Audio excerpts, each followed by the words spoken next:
And I'm sure many people watching can probably relate that, unfortunately, Senator Sinema in particular has really let our families down.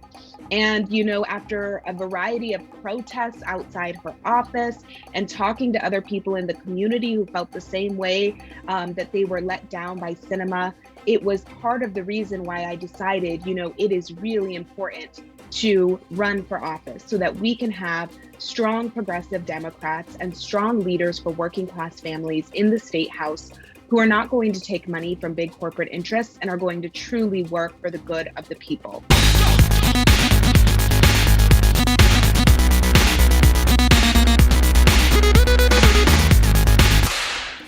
When you were at ASU, you were described as passionate about representing the minority and giving a voice to the voiceless. You haven't changed much, have you? Well, definitely, and that was part of what was inspired me to get out of news and to start working side by side with people in the community was that, as a reporter, I could only do so much, but people have voices that they are able to bring to the Capitol and exercise their power and activate their power with their own voice. They don't need another person to do it for them. And so working side by side with the community now is a way that I have been able to train people on how to give testimony, on how to get involved in the democratic process and allow them and their own voices to shine and to stand in their own power. And that is the kind of leader that I will be at the state Capitol, welcoming people to the decision-making table and ensuring that no decisions are made without the full support and input of the community. A lot of Democrats shy away from the term progressive. You lean into it. Tell us what progressive means to you. Progressive means that we need to have a sense of urgency in the work that we are doing. We need to be looking forward into the future and coming up with holistic and comprehensive solutions to the very urgent crises we are facing, from the lack of affordable housing here in Arizona to the need to invest in our public schools. I am an auntie to 6 kids growing up here in Arizona, and their public schools are still as underfunded as they were when I was a kid.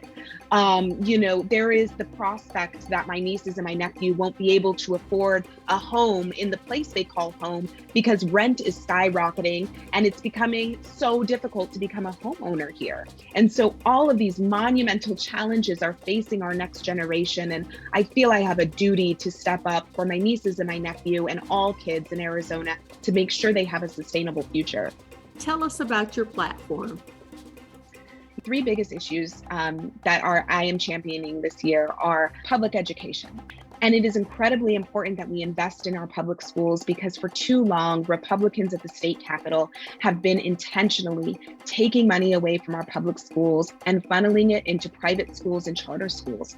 And what is happening is we are losing the foundations of our communities. Teachers are being severely underpaid and they are leaving our schools. These are people who are passionate about our kids, but are being pushed out by low wages and working conditions that are not sustainable. The second thing is affordable housing. Every day I'm meeting voters facing raises in their rent, anywhere from $500, $600 to $800. And many of them are senior citizens on a fixed income who cannot afford that. And what's happening is they are ending up moving away from their communities, living in their cars in some circumstances, being unable to find housing. And this is because Arizona does not allow local governments to put a rent cap in effect if those local leaders believe that that's what's best for their community. The third thing that I care about deeply is ensuring that we are addressing income inequality. We need to bring good paying jobs to Maryvale and Glendale. We need to empower people to be able to organize in their workplace, to organize a union, to fight for fair wages and to have a seat at the negotiating table. And that is what I intend to do. You've been knocking on doors and collecting signatures. What has surprised you the most with your interactions with people? One of the things that has both surprised me and is deeply concerning is so often, every time I go out to knock doors, there are voters who ask, will I be able to vote by mail in this election?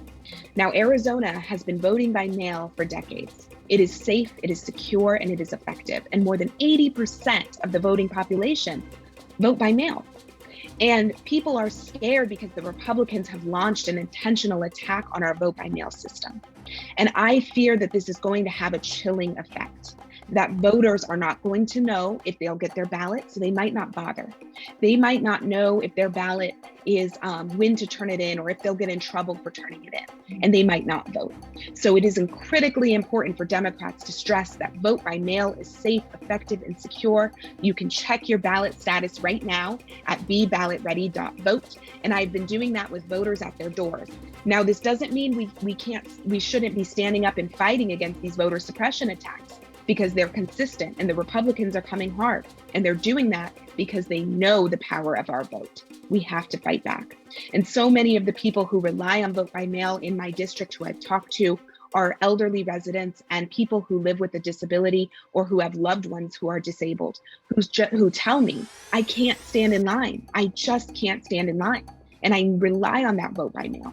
So it's critical that we are paying attention to what our voters are asking for and that we are protecting the right to vote by mail.